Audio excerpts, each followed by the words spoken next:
सोने का पिंजरा और राजकुमारी की धर्मी कहानी। रहस्यमय प्रासाद प्राचीन काल में एक अद्भुत और रहस्यमय राज्य था जिसका नाम था पुंजवाड़। यह राज्य अपनी समृद्ध, शांतिपूर्ण वातावरण और उच्च नैतिकता के लिए प्रसिद्ध था। राज्य में एक महल था जिसका नाम था सुरमणि महल। इस महल के अंदर एक अद्भुत सोने का पिंजरा रखा था जिसमें एक राजकुमारी को बंद किया जाता था। राजकुमारी का नाम था कृष्णा। वह एक अत्यंत सुंदर और धर्मपरायण लड़की थी जिसने बचपन से ही अपने माता पिता से सत्य और धर्म की शिक्षा ली थी। लेकिन एक रहस्यमय घटना ने उसकी जिंदगी को बदल दिया था। उसकी माँ राजमाता सरस्वती हमेशा उसे चेताती रहती थीं कि उसे अपनी यात्रा पर निकलने से पहले उस पिंजरे के रहस्य को समझना होगा। सोने का पिंजरा कृष्णा के पिता राजा सूर्य नारायण एक महान और न्यायप्रिय शासक थे, लेकिन उनकी एक रहस्यमय आदत थी। वह हमेशा एक सोने का पिंजरा महल के भीतर रखते थे और इस पिंजरे में किसी को भी बंद नहीं किया जाता था। यह पिंजरा प्रतीक था एक बुरी घटना के आने का। कृष्णा को हमेशा यह पिंजरा आकर्षित करता था, लेकिन उसकी माँ उसे हमेशा चेताती रहती थी कि इस पिंजरे का खुलासा बहुत ही खतरनाक हो सकता है। एक दिन जब कृष्णा ने इस पिंजरे का रहस्य जानने का मन बनाया तो उसकी जिंदगी पूरी तरह से बदल गई। वह सोने के पिंजरे के पास पहुंची और उसने देखा कि पिंजरे में एक कागज था जिस पर लिखा था, जो इस पिंजरे को खोलने का प्रयास करेगा उसे एक ऐसे रहस्य का सामना करना पड़ेगा जो संसार के लिए एक भयंकर संकट बन जाएगा। और न्याय का द्वंद्व। कृष्णा ने सोचा, क्या यह चेतावनी सच है? क्या मुझे इस पिंजरे को खोलने का साहस करना चाहिए? लेकिन उसे यह भी एहसास हुआ कि धर्म के मार्ग पर चलते हुए ही वह अपने राज्य और परिवार को बचा सकती है। एक दिन पिंजरे को खोलने का फैसला लेते हुए कृष्णा ने वह कागज पढ़ा और पिंजरे को खोल दिया। जैसे ही उसने पिंजरा खोला, एक भयंकर आंधी चलने लगी और महल में गहरी अंधकार छा गई। तभी उसे एक आवाज सुनाई दी, अब तुम्हारे सामने वह समय है जब तुम्हें अपने धर्म और न्याय का चुनाव करना होगा। नई यात्रा की शुरुआत। इस रहस्यमय घटना के बाद कृष्णा को एक अत्यधिक मुश्किल यात्रा पर भेज दिया गया। उसे अपनी धर्म और सत्य की राह पर चलते हुए एक महान संघर्ष का सामना करना था। वह जानती थी कि उसे इस संकट से बाहर निकलने के लिए कई कठिनाइयों से गुजरना होगा और उसे अपने भीतर के भय को हराकर उस सत्य तक पहुंचना होगा जिसे वह अब तक नहीं जान पाई थी। अंधकार का रहस्य। कृष्णा ने सोने का पिंजरा खोलने के बाद महल में अजीब तरह की चुप्पी और अंधकार महसूस किया। महल की दीवारें जैसे गहरे मौन में डूब गई थीं और कोई भी दरवाजा या खिड़की खुलने की आवाज नहीं आ रही थी। तभी उसकी आंखों के सामने एक धुआं उभरा और उसमें एक आकृति उभरी। वह आकृति धीरे धीरे स्पष्ट होती गई और कृष्णा ने देखा कि वह आकृति किसी जादुई शक्ति का प्रतीक है जो पिंजरे के खोलने से उत्पन्न हुई थी। वह आकृति बोली, राजकुमारी कृष्णा, तुम्हें अपने राज्य के लिए एक बड़ा निर्णय लेना होगा। तुम्हारी यात्रा इस रहस्य को सुलझाने के लिए जरूरी है। तुम अकेले इस दुष्कर्म को समाप्त नहीं कर सकती। तुम्हें एक साथी की आवश्यकता होगी। कृष्णा ने मन ही मन सोचा, क्या यह सचमुच एक जादुई शक्ति है या यह सब मेरी कल्पना का हिस्सा है? लेकिन वह जानती थी कि उसे अपने राज्य और परिवार को बचाने के लिए इस यात्रा को शुरू करना होगा। पहला संकेत। कृष्णा की यात्रा के पहले कदम के रूप में उसे महल से बाहर निकलने का संकेत मिला। जैसे ही उसने महल के बाहर कदम रखा, उसे एक पुराना मंदिर दिखाई दिया जिसका दरवाजा भारी और जंग लगा हुआ था। मंदिर के अंदर एक यंत्र था जो सोने के पिंजरे से जुड़ा था। यह यंत्र बहुत ही पुराना था और उसके ऊपर एक शेर का चित्र उकेरा हुआ था। कृष्णा ने यंत्र को हाथ में लिया और देखा कि उसमें एक अजीब सा पंखा था जो एक विशेष दिशा में घूम रहा था। पंखा जैसे ही घूमा, उसने देखा कि सामने की दीवार पर एक संदेश उभरने लगा। संदेश था, धर्म और सत्य का मार्ग तुम्हारे भीतर है, लेकिन बाहरी दुनिया में उस मार्ग का पालन करने वाले कम हैं। उस राह पर चलने के लिए तुम्हें अपनी शारीरिक और मानसिक शक्ति को परखना होगा। शेर की चुनौती। इस रहस्यमय संदेश को पढ़ने के बाद कृष्णा ने महसूस किया कि उसे किसी चुनौती का सामना करना पड़ेगा। जैसे ही वह मंदिर से बाहर निकली, सामने एक विशाल शेर दिखाई दिया। शेर की आंखों में आग जल रही थी और वह गुस्से से दहाड़ता हुआ कृष्णा की ओर बढ़ने लगा। कृष्णा ने सोचा, यह शेर तो निश्चित ही एक प्रतीक है, इसका सामना कैसे करूं? तभी उसे याद आया कि उसकी मां ने उसे हमेशा बताया था कि धर्म का पालन करते हुए किसी भी चुनौती का सामना किया जा सकता है। कृष्णा ने अपनी आंखें बंद की और गहरी सांस ली। जैसे ही उसने अपने मन को शांत किया, शेर ने उसकी आंखों में देखा और शांत हो गया। शेर ने अपनी दहाड़ को शांत किया और एक कदम पीछे हटते हुए बोला, तुम धर्म की शक्ति से परिपूर्ण हो राजकुमारी, अब तुम्हें अपनी यात्रा पर आगे बढ़ने का अधिकार है। एक अजनबी सहायक कृष्णा की यात्रा जारी रही और वह एक घने जंगल से गुजर रही थी। अचानक एक अजनबी व्यक्ति उसकी राह में आ खड़ा हुआ। वह व्यक्ति एक वृद्ध साधु के रूप में था और उसकी आंखों में एक गहरी चिंता थी। साधु ने कहा, राजकुमारी, तुम जिस मार्ग पर चल रही हो उस मार्ग में बहुत अधिक जोखिम है। तुम अकेले यह संकट नहीं झेल सकोगी। तुम्हें एक साथी की आवश्यकता होगी जो तुम्हारे साथ हर कदम पर हो। कृष्णा ने उसकी बात मानी और उससे पूछा, तुम कौन हो? साधु ने मुस्कुराते हुए उत्तर दिया, मैं वह हूं जो तुम्हारी मदद के लिए यहां आया हूं। तुम्हारी यात्रा में तुम्हें एक ऐसी शक्ति का सामना करना होगा। सोने का पिंजरा और पुराना रहस्य साधु के साथ यात्रा करते हुए कृष्णा ने अपने जीवन के सबसे बड़े रहस्य का खुलासा किया। वह जान पाई कि सोने का पिंजरा केवल एक वस्तु नहीं थी, बल्कि यह एक शापित वस्तु थी। इस पिंजरे में बंद होने से पहले हर व्यक्ति को एक विशेष ज्ञान प्राप्त होता था जो उसके भविष्य को बदल सकता था। लेकिन इस पिंजरे के अंदर जो शक्ति थी वह किसी भी व्यक्ति को अपनी मुसीबतों से बचने की बजाय और भी ज्यादा संकट में डाल देती थी।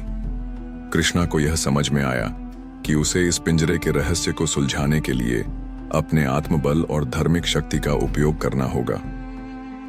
अब हम कहानी के अगले भाग पर आगे बढ़ते हैं, जिसमें कृष्णा और उसके सहायक की यात्रा और भी रहस्यमय घटनाओं का सामना करती है। हम और अधिक सस्पेंस और ट्विस्ट जोड़ते जाएंगे ताकि कहानी और दिलचस्प बन सके। तपस्वी का आश्रम कृष्णा और साधु एक घने जंगल में आगे बढ़ते गए। जंगल का वातावरण अजीब सा था और हवा में एक रहस्यमय गंध फैली हुई थी। इस अंधेरे जंगल में उन्हें अचानक एक प्राचीन तपस्वी का आश्रम दिखाई दिया।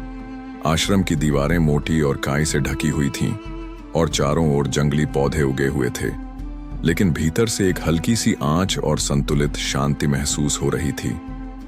साधु ने कृष्णा से कहा, यह आश्रम तुम्हारे लिए एक महत्वपूर्ण स्थान है। यहां तुम्हें वह ज्ञान मिलेगा जो तुम्हारी यात्रा के लिए आवश्यक है। कृष्णा आश्रम में दाखिल हुई और अंदर जाकर उसने देखा कि तपस्वी एक साधारण कक्ष में बैठे थे। उनकी आंखों में गहरी चुप्पी थी, लेकिन उनके चेहरे पर एक मुस्कान थी। तपस्वी ने कृष्णा से कहा, राजकुमारी, तुम जिस मार्ग पर चल रही हो वह अत्यंत कठिन है। तुम्हें अपने भीतर के डर और भ्रम को पार करना होगा। तुम्हारा पिंजरा तुम्हारी यात्रा का केवल पहला चरण था। असली परीक्षा अब शुरू होगी। कृष्णा ने पूछा, क्या आप मुझे यह बता सकते हैं कि सोने का पिंजरा वास्तव में क्या है?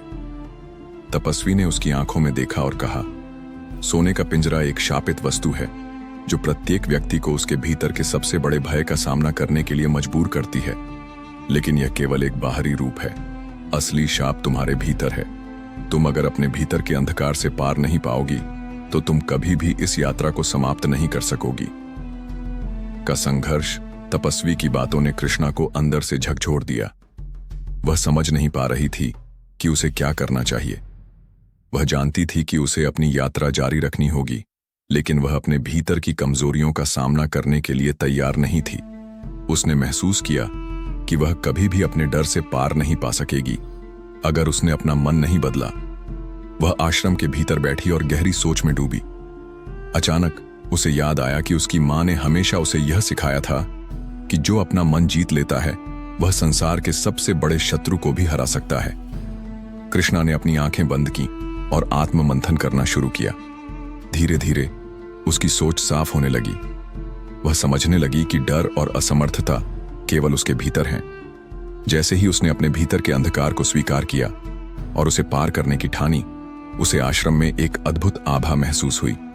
वह अब पूरी तरह से तैयार थी अपनी यात्रा को और आगे बढ़ाने के लिए। सर्प की गुफा आश्रम छोड़ने के बाद कृष्णा और साधु ने यात्रा जारी रखी। वे एक गहरी गुफा के पास पहुंचे जिसे सर्प की गुफा कहा जाता था। यह गुफा राज्य के प्राचीन मिथकों में से एक थी और कहा जाता था कि यहाँ एक प्राचीन सर्प बसा हुआ है जो उस गुफा में प्रवेश करने वाले लोगों को अपने जाल में फंसा लेता था। कृष्णा ने बिना किसी डर के गुफा के भीतर प्रवेश किया। जैसे ही वह अंदर गई, एक गहरी और घनी अंधकार की चादर उसकी ओर बढ़ी। अचानक गुफा की दीवारों पर एक विशाल सर्प की आकृति उभरने लगी। सर्प की आंखों में जलती हुई लाल लपटें थीं और उसकी उपस्थिति ही भय पैदा कर रही थी। सर्प ने कृष्णा से कहा, तुम यहां क्यों आई हो राजकुमारी? क्या तुम सच में उस रहस्य को जानने के लिए तैयार हो? कृष्णा ने साहसिकता से उत्तर दिया, हां, मैं तैयार हूं। मैं अपना डर छोड़ चुकी हूं और अब मैं अपने राज्य को बचाने के लिए किसी भी परीक्षा से गुजरने के लिए तैयार हूं।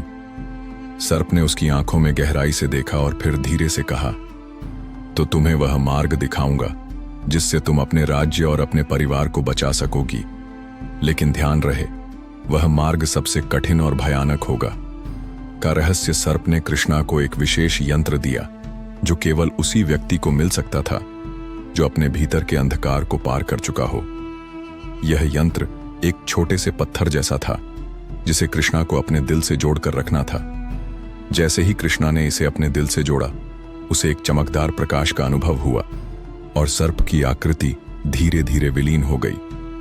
सर्प की बातों ने कृष्णा को यह समझाया कि उसे केवल अपने भीतर के डर को दूर करना नहीं था, बल्कि अपने राज्य के लिए एक बड़ी बलिदानी यात्रा पर निकलना था। अब कृष्णा की यात्रा और भी रहस्यमय होती जा रही है और उसे जो सच्चाई जानने का अवसर मिल रहा है वह केवल उसे ही नहीं बल्कि पूरे राज्य को प्रभावित करेगी। यह कहानी हर कदम पर नए रहस्यों और सस्पेंस से भरपूर होगी और कृष्णा को अपने धर्म के मार्ग पर चलने की प्रेरणा देती रहेगी। गहरे समुद्र की ओर कृष्णा और उसके साधु साथी की यात्रा अब एक नई दिशा में मुड़ी थी। सर्प से प्राप्त यंत्र के बाद कृष्णा को एक और अद्भुत संदेश मिला। यह संदेश समुद्र के बीच से आया था और यह बताता था कि उनके राज्य की सुरक्षा का अंतिम समाधान समुद्र के भीतर छिपा हुआ है। कृष्णा ने इस रहस्य को सुलझाने का दृढ़ निश्चय किया। समुद्र की ओर चलते हुए कृष्णा को एक पुरानी नाव मिली जो किसी समय की चुप्पी में खो चुकी थी। नाव में बैठकर वह समुद्र के अंदर गहरे अंधकार में डुबकी लगाने के लिए तैयार हुई। जैसे ही वह नाव में बैठी, पानी के भीतर एक रहस्यमय सी छाया तैरती हुई दिखाई दी। साधु ने उसे चेतावनी दी, यह समुद्र कोई सामान्य समुद्र नहीं है, यहाँ पर एक प्राचीन शक्ति का वास है। अगर तुम ठीक से नहीं सोचोगी तो यह शक्ति तुम्हें समा सकती है। कृष्णा ने गंभीरता से उत्तर दिया, मुझे यह समुद्र पार करना है साधु जी। मैं हर खतरे का सामना करने के लिए तैयार हूं। समुद्र के भीतर एक प्राचीन मंदिर। समुद्र के भीतर अंधकार और पानी के बीच कृष्णा ने देखा कि एक विशाल मंदिर का द्वार धीरे धीरे खुल रहा था। वह मंदिर समुद्र की गहराई में एक बेशकीमती खजाना छिपाए हुए था, लेकिन वह खजाना कोई सोने चांदी का नहीं था। वह खजाना था धर्म और सत्य का एक सच्चा पथ, जिसे खोजने के लिए कृष्णा को अपनी पूरी शक्ति और आत्मविश्वास का उपयोग करना था। जब वह मंदिर के अंदर पहुंची तो वहां एक और रहस्यमय व्यक्ति का सामना हुआ। वह व्यक्ति एक अधिगृहित देवता का रूप धारण किए हुए था। उसकी आंखों में एक गहरी चुप्पी थी और वह कृष्णा की ओर देख रहा था। उस देवता ने कहा, तुम जो खोजने आई हो वह कोई साधारण चीज नहीं है। यह एक ऐसा सत्य है जिसे जानकर तुम और भी कठिन रास्तों का सामना करोगी। तुम एक राजकुमारी हो, लेकिन तुमसे बहुत बड़ा कदम उठाने की उम्मीद की जाती है। क्या तुम तैयार हो? कृष्णा ने दृढ़ता से उत्तर दिया, मैं तैयार हूं। देवता मुस्कुराया और बोला, तो तुम्हें यह जानने की जरूरत है कि धर्म का रास्ता कभी आसान नहीं होता। यह यात्रा तुम्हारी परीक्षा लेगी और तुम्हें हर कदम पर अपनी आत्मा को परखना होगा। एक अंतिम परीक्षा। देवता ने कृष्णा को एक अंतिम परीक्षा देने के लिए कहा। यह परीक्षा उसके विश्वास, साहस और आत्मबल की थी। वह परीक्षा थी अपना डर और आंतरिक घृणा को छोड़ देना। कृष्णा ने अपने भीतर झांकने की कोशिश की। उसने महसूस किया कि उसका सबसे बड़ा डर कभी उसका राज्य खोने का था, कभी अपने परिवार और प्रियजनों को बचा ना पाने का। लेकिन अब उसे यह समझ में आ गया था कि यह सब केवल अस्थायी थे। सच्चा धर्म और सत्य सिर्फ आत्मिक शांति से आता है। जैसे ही उसने अपना डर छोड़ दिया, मंदिर के भीतर एक तेज प्रकाश चमका और देवता ने कहा, तुमने परीक्षा पास की कृष्णा। अब तुम उस सत्य से जुड़ी हो जिसे पूरा राज्य जानता नहीं था। राज्य में वापसी कृष्णा की यात्रा अब अपने अंतिम चरण में थी। उसने वह सत्य प्राप्त कर लिया था जो उसके राज्य को बचाने में सक्षम था। वह अब अपने राज्य में लौटने के लिए तैयार थी। जैसे ही वह महल में पहुंची, उसने महसूस किया कि सब कुछ बदल चुका था। महल की दीवारों पर अब एक नई आभा थी और राज्य के लोग भी एक नई उम्मीद और शक्ति से भरे हुए थे। राजकुमारी कृष्णा ने राजमहल में अपने पिता से मिलकर उसे बताया कि उसने किस तरह अपने डर और संकोच को छोड़कर अपने राज्य और अपने लोगों के लिए एक सच्चा मार्ग ढूंढा है। उसकी बातें सुनकर राजा ने कहा, तुम्हारी यात्रा केवल तुम्हारे लिए नहीं बल्कि हमारे राज्य के लिए भी एक अमूल्य धरोहर बन गई है। तुमने हमें यह सिखाया कि धर्म का पालन किसी भी मुश्किल से बढ़कर है। कृष्णा ने अपने राज्य के लोगों को बताया कि सच्ची शक्ति बाहरी चीजों से नहीं बल्कि आत्मविश्वास और धर्म से आती है। उसका उद्देश्य केवल राज्य को बचाना नहीं था बल्कि लोगों को यह समझाना था कि जीवन में सबसे महत्वपूर्ण चीज धर्म, सत्य और आत्मा की शांति है। राज्य में अब कोई संकट नहीं था। कृष्णा ने अपने राज्य को एक नए दिशा में मार्गदर्शन किया और उसने साबित कर दिया कि किसी भी संकट का सामना सच्चे विश्वास, धर्म और सत्य से किया जा सकता है। अब राजमहल में खुशियां और शांति का माहौल था और राज्य ने उसे अपनी असली रानी के रूप में स्वीकार किया। कृष्णा की यात्रा ने यह साबित किया कि धर्म, सत्य और आत्मविश्वास के साथ कोई भी चुनौती पार की जा सकती है। उसने अपने राज्य को न केवल बचाया बल्कि उसे एक नई दिशा भी दी। यह कहानी एक प्रेरणा बनकर हर व्यक्ति को यह समझने में मदद करती है कि भीतर की शक्ति और आत्मविश्वास से कोई भी मुश्किल हल हो सकती है।